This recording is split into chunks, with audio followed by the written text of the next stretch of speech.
जय श्री कृष्ण। राधे राधे। धृतराष्ट्र ने अपने और पांडु के पुत्रों के विषय में प्रश्न किया था, उसका उत्तर संजय ने दिया।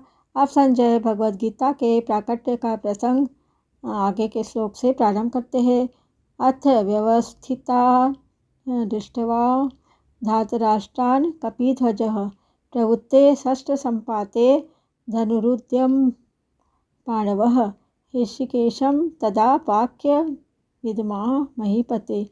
हे महीपते धृतराष्ट्र, अब षष्ठ चलने की तैयारी हो ही रही थी कि उस समय अन्यायपूर्वक राज्य को धारण करने वाले राजाओं और उनके साथियों को व्यवस्थित रूप से सामने खड़े हुए देखकर कपिध्वज पांडुपुत्र अर्जुन ने अपना गांडी धनुष उठा लिया और अंतर्यामी भगवान श्री कृष्ण से यह वचन बोले। अर्थ मतलब इस पद का तात्पर्य है कि अब संजय भगवान श्री कृष्ण और अर्जुन के संवाद रूप भगवद गीता का आरंभ करते हैं। प्रवृत्ते षष्ठ संपाति, इसका अर्थ है यद्यपि पितामह भीष्म ने युद्ध आरंभ कर घोषणा के लिए शंख नहीं बजाया था, प्रत्युत केवल दुर्योधन को प्रसन्न करने के लिए शंख बजाया था, तथापि कौरव और पांडव सेना ने उसको युद्ध आरंभ की घोषणा ही मान लिया और अपने अपने अस्त्र शस्त्र हाथ में उठाकर तैयार हो गए। इस तरह सेना को षष्ठ उठाते देख कर वीरता में भरकर अर्जुन ने भी अपना गांडी धनुष हाथ में उठा लिया। व्यवस्थितान धर्तराष्ट्रान् दृष्ट्वा, इस पद में से संजय का तात्पर्य है कि जब आपके पुत्र दुर्योधन ने पांडवों की सेना को देखा तब वह भागा भागा द्रोणाचार्य के पास गया, परंतु जब अर्जुन ने कौरवों की सेना को देखा तब उसका हाथ सीधे गांडी धनुष पर ही गया। धनुरुद्य मया, इससे मालूम होता है कि दुर्योधन के भीतर भय है और अर्जुन के भीतर निर्भयता है, उत्साह है, वीरता है। कपिध्वज, अर्जुन के लिए कपिध्वज विशेषण देकर संजय धृतराष्ट्र को अर्जुन के रथ की ध्वजा पर विराजमान हनुमान जी का स्मरण कराते हैं। जब पांडव वन में रहते थे तब एक दिन अकस्मात वायु ने एक दिव्य सहस्त्रदल कमल लाकर द्रौपदी के सामने डाल दिया। उसे देखकर द्रौपदी बहुत प्रसन्न हो गई और उसने भीमसेन से कहा कि वीरवर, आप ऐसे बहुत से कमल ला दीजिए। द्रौपदी की इच्छा पूर्ण करने के लिए भीमसेन वहां से चल पड़े। जब वे कदली वन में पहुंचे तब वहां उनकी हनुमान जी से भेंट हो गई। उन दोनों की आपस में कई बातें हुई। अंत में हनुमान जी ने भीमसेन से वरदान मांगने के लिए आग्रह किया तो भीमसेन ने कहा कि मेरे पर आपकी कृपा बनी रहे। इस पर हनुमान जी ने कहा कि हे वायुपुत्र, जिस समय तुम बाण और शक्ति के आकार से व्याकुल शत्रुओं की सेना में घुसकर सिंहनाद करोगे, उस समय मैं अपनी गर्जना से उस नाद को और बढ़ा दूंगा। इसके सिवाय अर्जुन के रथ की ध्वजा पर बैठकर मैं ऐसी भयंकर गर्जना किया करूंगा जो शत्रुओं के प्राणों को हरने वाली होगी। जय श्री कृष्ण।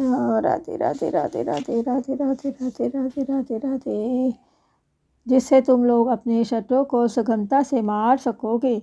इस प्रकार जिनके रथ की ध्वजा पर हनुमान जी विराजमान हैं, उनको उनकी जो विजय है वो निश्चित है। पांडवः, धृतराष्ट्र ने अपने प्रश्न में पांडवा शब्द का प्रयोग किया था, अतः धृतराष्ट्र को बार बार पांडवों की याद दिलाने के लिए संजय पांडवः शब्द का प्रयोग करते हैं।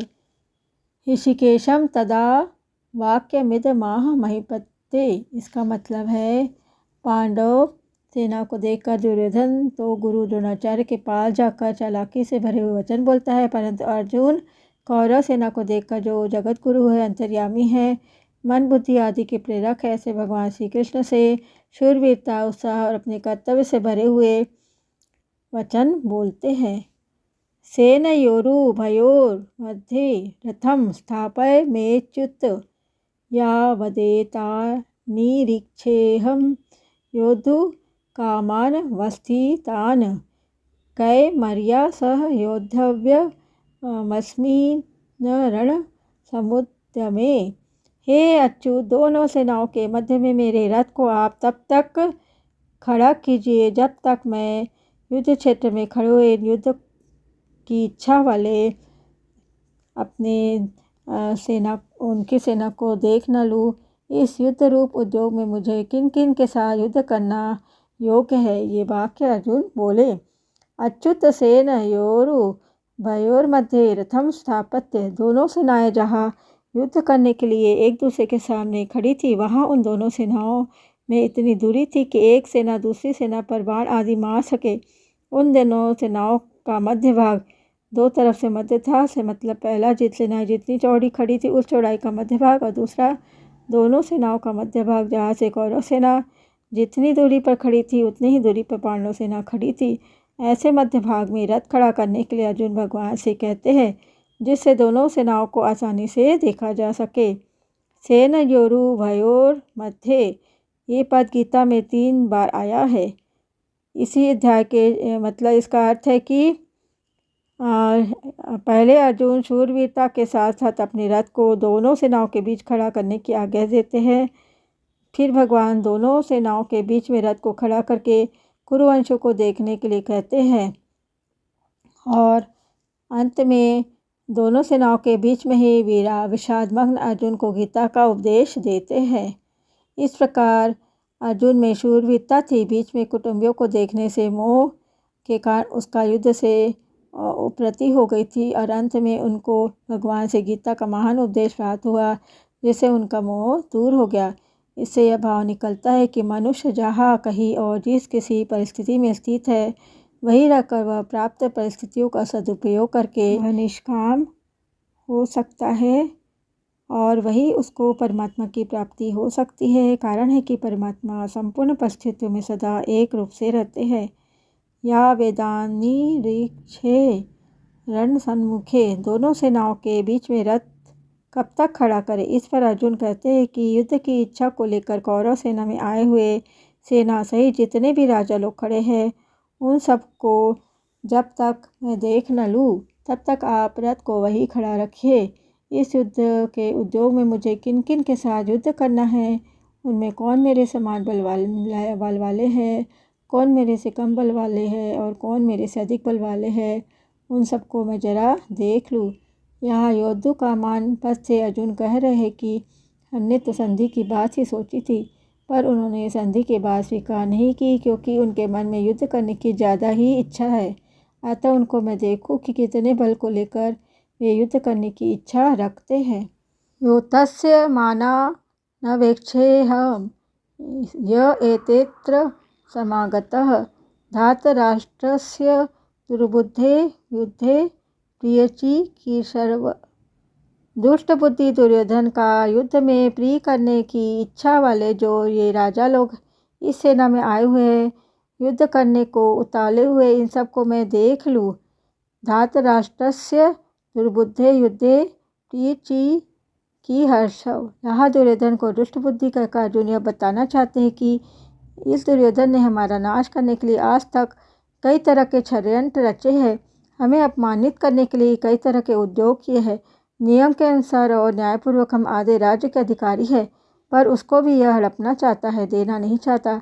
ऐसी तो इसकी दुष्ट बुद्धि है, और यहाँ आए हुए राजा लोग युद्ध में इसका को प्रिय करना चाहते हैं। वास्तव में तो मित्रों का यह कर्तव्य होता है कि वे ऐसा काम करें, ऐसी बात बताए जिससे अपने मित्र का लोक परलोक में हित हो।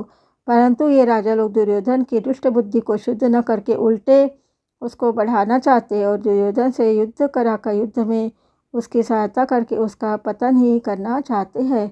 तात्पर्य है कि दुर्योधन का हित किस बात में है, इसको राज्य भी किस बात से मिलेगा, उसका परलोक भी किस बात से सूझेगा, इन बातों का वे विचार ही नहीं कर रहे हैं।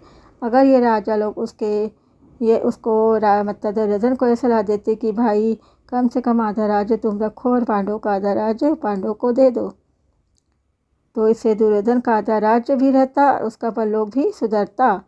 योत्स माना न वेक्षेऽहं य एतेऽत्र समागत। इन युद्ध के लिए उतावले होने वाले को जरा देख तो लूँ, इन्होंने अधर्म का न्याय का पक्ष लिया, इससे ये हमारे सामने टिक नहीं सकेंगे, नष्ट हो जाएंगे। तो त्यस्य मानान कहने का तात्पर्य है कि इनके मन में युद्ध की ज़्यादा इच्छा हो रही है, अतः देखो तो सही ये कौन है।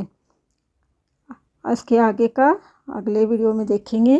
जय श्री कृष्ण, राधे राधे।